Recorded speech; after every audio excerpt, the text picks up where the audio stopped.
In a world of gyms packed with machines and weights, there's a sport that offers a minimalist, yet powerful approach to fitness that requires nothing more than your own body.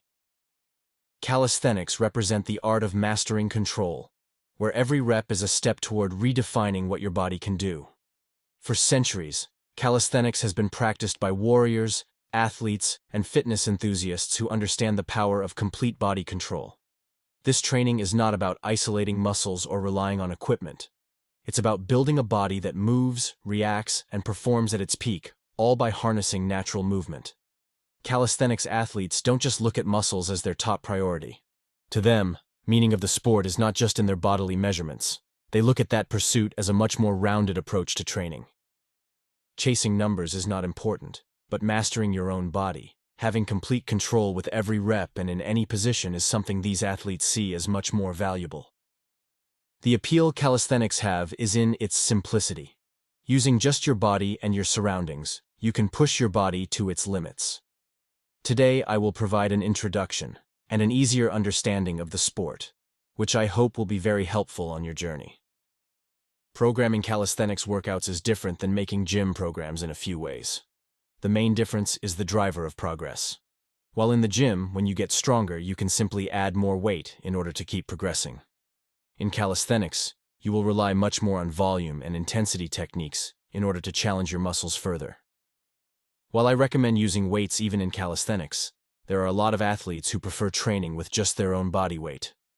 They prefer the simplistic approach, and there's nothing wrong with that. For those people, numbers don't really mean much if you can't master your own weight first. As much as I love working out with weights, nothing beats the primal feeling you get while hanging off a bar and pumping out a set of pull-ups till you can't even hang anymore. I made this program specifically with those people in mind, since my first pursuit were calisthenics as well. The program contains 4 versions: Novice, Intermediate, and 2 advanced versions. The first version, aka the Novice version, looks like this. It is performed 3 times per week with the most basic calisthenics movements. It's made to get you used to these exercises, especially if you never worked out before. Each day consists of a push, pull, leg, and an ab movement, all done for 3 sets. You will perform all of these to complete failure, hence why it says as many reps as possible on each exercise.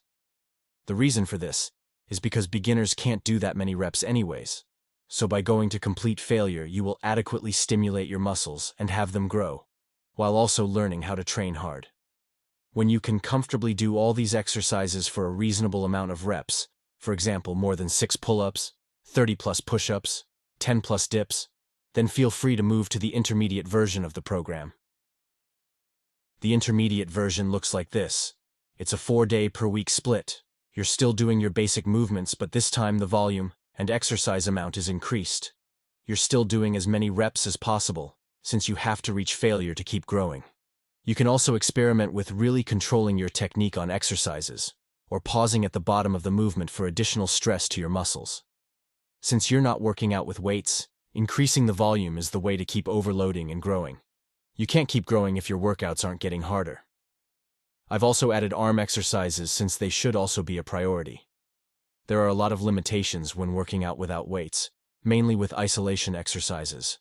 There are quite a bit of muscles that get neglected when you don't use weights, the biggest one being your entire posterior chain, aka your glutes, hamstrings, erectors, and so on. There's also not a lot of options for biceps and shoulder isolation, but I've tried my best to make something that will hit as many muscles as possible. In order to hit certain muscles, you have to use weights. There's no way around it. That's what the advanced version is for. As I said previously, there are 2 advanced versions in this program. One of them continues with the traditional route of this program. You're not going to add any additional weight, and instead, you're going to do it like this. Pick 1 push movement, 1 pull movement, 1 bicep and tricep movement, and 1 leg, calf, and ab movement, and do them all for 2 sets, as many reps as you can, every day or every other day of the week. This gives you complete freedom over your workouts, since now you can pick the exercises yourself. I just gave you a blueprint, and you take it from there. You can also decide to use additional weight on these exercises in order to keep progressing. The second advanced version I've made is one that combines both calisthenics and weights. Calisthenics movements will make up the majority of the program, and for muscles that are hard to hit with calisthenics, you will be using weights. This version of the program is available for sale at my Gumroad site, which will be the top link in the description. It includes all of these versions plus the additional advanced one. If you use the code Calisthenics, you will save $25 off your purchase. This code will be available for use until November 15th, so you better hurry. I'm sorry for the shameless plug, but I gotta pay my bills as well. If you're looking for some different kinds of workout programs that might be better suited to your needs, I've included 5 different ones in the description below. They include a V-taper program, a bear mode program, and even a Hercules workout plan. If you want me to make a custom workout program that's specifically designed for you, to help you achieve your dream physique, there's a link to that as well. Make sure to check it out. I will see you soon.